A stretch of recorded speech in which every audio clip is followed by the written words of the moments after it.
James is walking on a downtown street one day, and he happens to see his old high school friend, Harry, a little ways up ahead. Harry, how are you? He greets his old buddy after getting his attention. Not so good, says Harry. Why, what happened? James queries. Well, Harry says, I just went bankrupt and I've still got to feed my family. I don't know what I'm going to do. Could have been worse, James replies calmly. Could have been worse. A month or so later, James again encounters Harry, in a restaurant. And how are things now?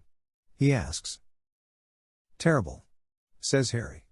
Our house burned down last night. Could have been worse, says James, again with total aplomb, and goes about his business. A month later, James runs into Harry a third time. Well, how goes it? He inquires. Oh, says Harry. Things just get worse and worse. It's one tragedy after another. Now my wife has left me.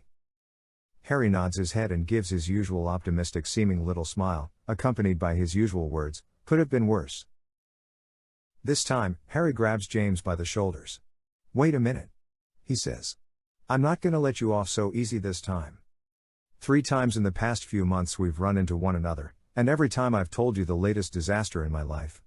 Every time you say the same thing, could have been worse.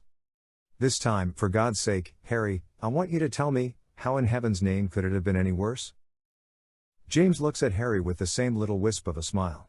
Could have been worse, he says. Could have happened, to me.